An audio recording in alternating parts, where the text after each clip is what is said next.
Hi everyone, welcome to the latest episode of PhD Politico Discussions. This week we're back in Wales, and after speaking to the Welsh Greens and Welsh Labour, it's now the turn of UKIP, and I'm joined by the South Wales Central candidate for the UK Independence Party, Benjamin Dale. How are you, Benjamin?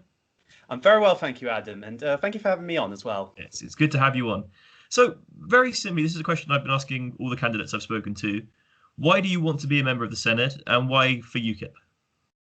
Well, I think first of all, it's important to understand why I want to stand, and that is because I believe there is a distinct lack of representation for, especially my age group's side of the discussion in debates. At 21, I'm quite young. In fact, I would say I'm probably one of the youngest candidates standing, and it has given me an interesting look into what politics really is like. The Senate is an important part of a lot of people's lives. But for people like myself, and especially for UKIP, we believe this is doing more harm than good. We believe that there is a lot more that could be done to actually help the people of Wales, which the Senate is blocking. And as a result, I feel it is necessary to finally stand up and take part in this discussion, in this debate, and represent those who feel like they have been abandoned. So, as you've said, you are UKIP's youngest candidate at 21. I always have a great deal of respect for young people who get involved in politics. I stood in a couple of local elections when I was younger. I can't imagine what it was like standing in a sort of national. That must be insane. But I mean, it does interest me because obviously most people of your age, of my age as well, obviously don't really hold your political opinions. I think it's fair to say most people vote for the left. They'll vote for sort of either the Labour Party or Plaid Cymru. A lot of young people are in favour of Welsh independence. So what's that experience been like as a sort of younger person who really is sort of, I guess, quite unique in terms of your political opinions? Well, I first will argue I'm not actually as unique as you probably would make out, though I do understand where you're coming from. I do disagree a little bit. I think that a lot of people aren't necessarily agreeing with Plaid Cymru or agree necessarily with devolution because they outright support it, rather that they see it as a means to get participation into politics. I see, as especially at my age, I can understand politics has been awful. Absolutely awful for our generation. You look at the parties that do stand, as you mentioned, Labour, who present themselves as an option for young people. Personally, I think they're nothing more than manipulators, but not in the sense that they manipulate people to do things for the wrong reasons, rather that they are preying on people's goodwill. And a lot of people of my age, especially those of my friend group, have supported me. Maybe not necessarily agree with everything I stand, but they support me. And a lot of people wish to see another side of the discussion at the very least. Because as you mentioned, the common trope is young people believe in the left, or the young people are a bit more centre. But there is certainly a large group of young people, or especially like myself, who just want to see our points of view discussed. We are pro-unionism. We are very patriotic. We believe in our country. At the end of the day, we are just people who have a deep-seated respect for where we've been, and we just want to see that represented. Okay, so looking at the upcoming election, the polling suggests UKIP is on about it's between 0 to 2%. That's where UKIP's been standing in most of the polls. Obviously, that's obviously lower than it was in 2016. What exactly do you think UKIP's prospects should be, and what should its aims be for this upcoming election? Well, I'd like to argue as well that there was one poll that indicated UKIP was on 4% and was actually capable of winning the seat. No, it's fine. It's quite interesting because you're right. A lot of YouGov polls do suggest 0 to 2%, though I would be careful with those polls because there have been incidents where they haven't been prompted. And as a result, people have had to go and search for the option rather than outright be given it, which, as I'm sure you can probably understand, does hinder a result. You know, if people don't believe it's immediately there, then they're going to click what's the closest. And in that one poll from ICM, which was done on St. David's Day, as I mentioned, 4% for UKIP, which would grant them a seat.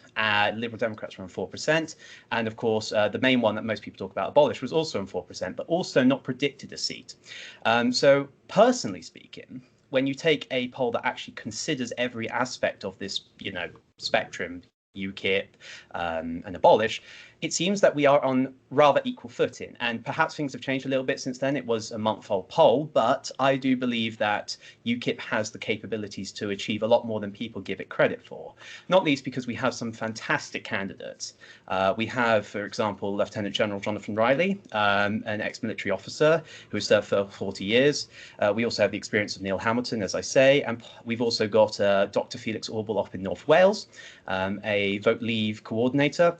We've got a lot of very motivated, passionate people, and as a result, I can see UKIP having a very strong future compared to parties like Abolish, who, in all honesty, I've seen very little actual ground activity, or at least I haven't seen them commit themselves outside of the social media sphere, which I'm sure for a lot of people is a bit concerning. After all, if you're going to be in politics, I would prefer to see you on the ground and with the people, which UKIP very much likes to participate in. I mean, it is interesting. I was going to ask about, obviously, one of your big policies obviously is abolish the assembly. Is a referendum to abolish the assembly rather than just straight up abolishing it, to be clear. And obviously that is a policy shared with two other sort of, I guess you'd say, parties, major parties, Reform UK and obviously the Abolish Party. So, well, sorry if I can cut in. Reform are actually not standing on the platform of abolishing. Interestingly, are they not? Okay. They're pro-devolution. They've come out in favour of reform in the Senate. However, I would argue that something that is completely broken cannot really be fixed. So ultimately, there are only two parties standing on it. But I understand the confusion. Yeah. If you ask me, that's just even more evidence that Reform UK is also completely inept because they can't even get their policies out correctly. But that's a personal position. Okay. So I guess first of all, with the regards to abolishing the assembly, first of all, I guess just simply why would you want to abolish the assembly? And secondly, I guess, why is UKIP the better option for that rather than the Abolish Party? Well, of course, we're standing on the platform of scrapping the Senate for a referendum. Yeah. And the reason we're standing on that platform is obviously we believe that people deserve a choice. UKIP is very well known, if not extremely well known, for having delivered a referendum on Brexit. We are a party that gives choice to the people. And because we are a party that gives choice to the people, we believe it is necessary for the people to properly choose whether or not they think the Senate has done a good job. Back in 1997, as I'm sure you're aware, the devolution referendum was won by the slimmest of margins, far slimmer than can be claimed on many referendums, which did indicate that many people were sceptical. And after two decades, just over 2 decades of Senate rule, there are multiple issues that have come up from the Senate, not least in terms of NHS quality, education standards, business. It's pretty much the case that most people, especially those who have seen how the Senate acts and are actively engaged with politics in Wales, there's very little to say that the Senate has done for people. And after what's happened with the COVID-19 pandemic, that's been thrusted more so into the spotlight. And a lot of businesses that I speak to on a day-to-day basis, whenever I do engage with them, the biggest thing they've always gone is there's just not planning. There's no clear instruction. And for something that's supposed to be a devolved administration, that's supposed to give more responsibility, allow people to feel that their government is closer to home, the fact that right in the centre of the country at Cardiff, that they still have no idea what the government is planning tells me that there's something wrong with the Senate itself. And so for the Senate, for me anyway, personally, I see no reason. If we are going to have anything like that, there was a perfectly viable option in the past, the Welsh office, which was disbanded and re-updated after the devolution referendum, which could, quite easily be brought back. Because obviously parties like Abolish, for example, are advocating for a very strong one UK approach, which UKIP doesn't completely agree with. In fact, we are much more sort of pro the idea of removing the Senate, but we don't necessarily want to go straight to Westminster control. There's a big difference. We are, at the end of the day, Welsh patriots as well. We are standing up for Wales. We're not trying to stand up for Westminster. That's not our policy. And so ultimately, it's important that we remember that the Senate doesn't do as much as it could do. And ultimately, if it doesn't achieve the aims it promised to set out, well, I see no reason to keep it. Rather, we should try something else again, go back to what we had, because ultimately that seems to have worked better in the past. That is really interesting. I'm just curious because obviously, as you said, UKIP is probably, I think it's fair to say, most famous for Brexit. I think that's not a pretty controversial thing to say. No. and also, a big part of that Brexit referendum was about, giving power back to local people, taking power from, a parliament no one's ever heard of, far away, and giving it to all local. So is there not a hypocrisy in the argument then to say, well, in Wales we'll take power away from locally in Wales and give it back to London? Is there not sort of a hypocrisy in that approach? Absolutely not. As far as I'm concerned, there is no hypocrisy. We are not, for example, saying we would want to get rid of the member of parliaments that stand for Wales. There are MPs, we must remember, who also stand in Wales.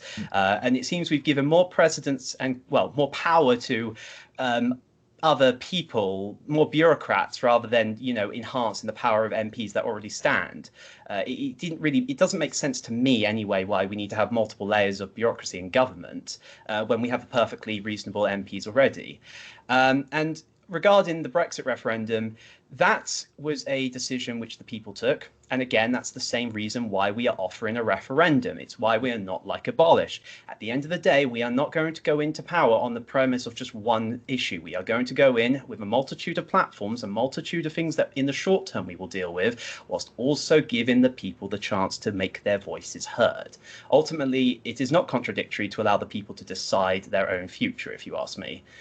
Whereas Abolish, as you rightly point out, probably has more of an issue because they are quite literally just going in on one issue. So personally, I would ask that question to them. Okay. So obviously, you mentioned about Welsh MPs. Would you then support some sort of idea, like, for example, possibly having only, so for example, if a bill was in Parliament to do with the NHS in Wales, would you support a sort of, don't know what you call it, a Wales-only MPs, would you support a system where only Wales MPs could vote on certain things in the UK Parliament, for example? I can't make policy for the party, and I won't attempt to do so. But I will say that there is a similar process with English votes for English laws.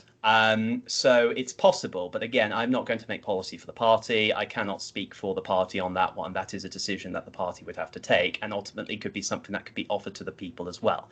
But there is the possibility, obviously. But as I say, I will not outright sort of make a policy like that here. That's fine. Yeah, I wouldn't want you to accidentally rewrite the UKIP manifesto in this interview. Oh well, as much as I may be able to, yes, it's probably safest.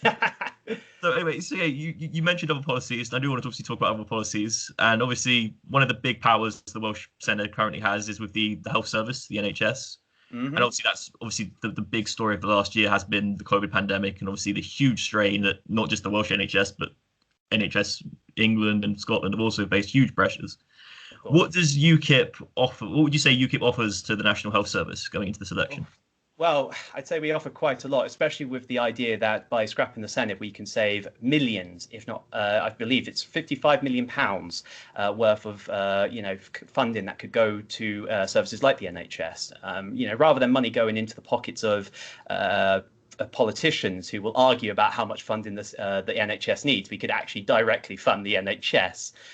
There's other policies as well. There's other important decisions that need to be brought in. For example, when it comes to locally elected health boards, we would scrap the unnecessary bureaucrats that have been put in place, put local families and patients right at the heart of NHS decision making. In North Wales, for example, £5 million was spent on unnecessary bureaucracy, which, I think many people would go, why? Isn't the point of the NHS it needs more funding? Why are we spending more on pointless red tape? Or to me, it makes no sense. And so getting people themselves to have, more of an impact, more of a say in the NHS is probably the best way to avoid unnecessary wastage of spending. But we've also got policies as well for the short term, especially related to how COVID-19 has, disrupted families, reuniting loved ones in care homes, for example. I think one of the saddest truths is that a lot of people probably are terrified of what's going to be happening for their future, for whether they're going to be able to say goodbye to their families. There's a lot of things that UKIP will offer, especially in terms of cutting down the amount of unnecessary middleman policies. There is a lot of things that the people can get involved in, which we don't need to pay politicians for. It's a case of why should we put someone else there when there are plenty of people who would do it passionately and probably for a better job as well and for less. So obviously the other massive issue that's come from COVID is the economic damage. And again, that's not just a Welsh problem. That's not even just a UK problem. The entire Western world is facing this huge economic decline because of COVID. So what sort of things do you think, or do UKIP think that the Senate should do to especially boost the Welsh economy hopefully now we're coming out of this pandemic? Yes, no, it's not unfair to say that the world has not suffered terribly well economically. And it doesn't help when we also have places like the Suez getting blocked up by ships. It's it's not going to be easy to undo the damage that's been done from governments, especially the Welsh Labour government and Westminster with some of their policies, especially with the lack of planning that's been put in place. I would say a lot of the economy is going to struggle to really understand how to go forward. As I mentioned before, businesses have been telling me that they are completely at a loss of what's going to be happening. So the first thing that UKIP can offer for the economy is a clear plan. We stand on the platform of ending lockdowns immediately because we know that the process to getting out of COVID restrictions via vaccination is successful, and as such we see no need to continually bring down businesses who are suffering as it is. One of the weirdest things I heard from a hairdresser, no less, when they started to reopen was, I asked, when was the last time you know, how long did it take for you to get prepared? You know, you must have obviously had a bit of notice. He said, no, the first time I heard about it was exactly when Mark Drakeford spoke about it on TV. That's not acceptable. A government cannot just tell businesses they're going to reopen the day they announce it to the general public, especially if you're going to put restrictions in place, which makes it impossible to operate. So first and foremost, we have to start undoing some of the poor decision making that has been made by those in power. But if we want some specific policies that UKIP has put forward, well, obviously we are planning to hold and freeze business rates at zero for at least 12 months. Should we be given the opportunity to come into power? This should allow many small businesses the opportunity to at least not worry about an external, cost of taxation. They're not going to be taxed and punished for, being shut for several months and have to try and recover.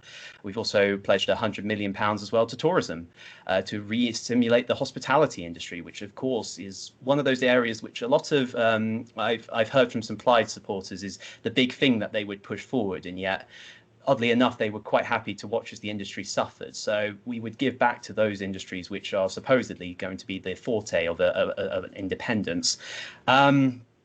And we'd also, of course, want to invest in more free ports, which are a very complicated topic, which unfortunately I wouldn't want to go into because I think that would spend a lot of time. But needless to say, they should help to stimulate not only exports, should create jobs.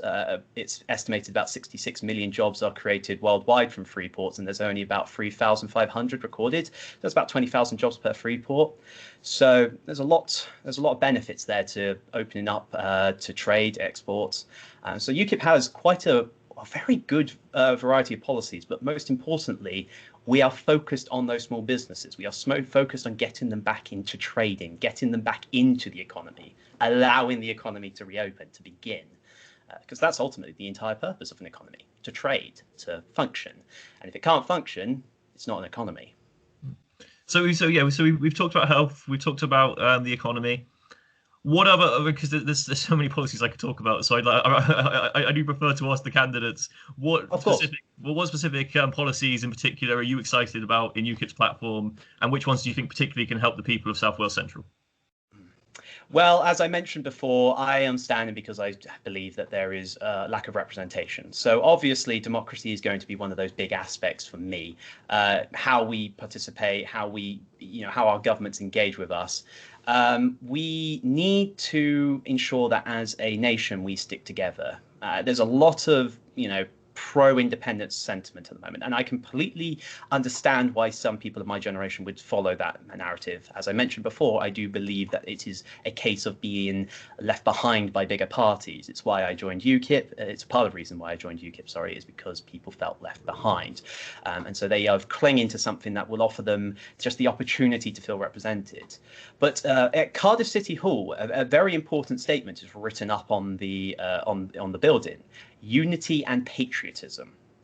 And the idea that we stay as a union, to me, is important. Being, in the union and being patriotic, they're not, mutually exclusive. being proud to be Welsh, which I think many people should be. I up in North Wales, as I say, our lead candidate, Dr. Felix Orbel, is a proud native Welsh speaker.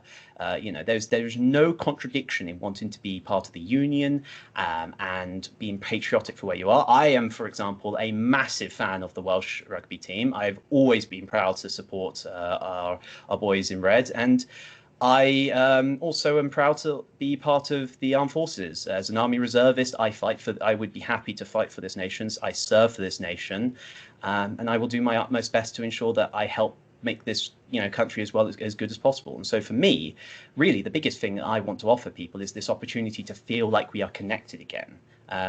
And some people may say, well, as you mentioned earlier, it may be a bit contradictory to say, take away democracy from via scrapping the Senate. But I don't see that as the case. I believe it is just helping to avoid greater problems which are being confounded by devolution. It's no secret, and it's not contradictory or controversial to say that parties such as the SNP in Scotland and Plaid Cymru in Wales are doing their best to fracture and create disunity, if such a word exists, to make the situation worse.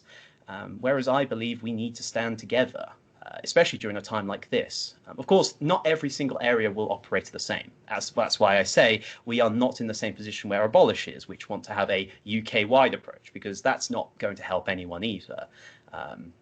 Ultimately, I'm standing because I believe it is, and for South Wales Central especially, I believe it is time that there is that group of people. As I think Leave, in the most recent poll from Wales Online, 25% of South West Central or Cardiff respondents said that they would wish to see the Senedd scrapped, which is a very large proportion of the population. Even if Wales Online would like to purport it's not a majority, those people still deserve to be represented, and I will happily stand for those people if they feel like when they feel like they've got no one else to turn to. Well, as a big England fan, I don't particularly like that you mentioned the rugby at the moment, but maybe we'll do better in the football in the summer. I have to hope. Well, I mean, you could try. You could try. I feel some sympathy. I mean, it's never fair, as you say, to allow a secondary school to play in the Six Nations, but that's on you. But I completely. This is the thing though. What you just mentioned there, you have your English rugby team, we have the English rugby team, we have Scottish. It's all nice. We've got that element of patriotism, but we can still be united, if you ask me. We can each support our own little area, but that doesn't mean we can't stay as a United Kingdom. And it's, again, another reason why I'm standing. I want to show people that not every single young person believes that the United Kingdom should, split apart. There are many of us that want to see it stick together. We just need a good voice to represent us. Benjamin Dale, thank you so much for coming on. It's been a real pleasure. Thank you so much for having me. It's been a pleasure talking to you as well. Cheers. Hi guys, thank you for watching this latest episode of PhD Politico Discussions. If you enjoyed this video, then please don't forget to give it a like. And if you want to watch more content like this, then please do subscribe. Bye guys.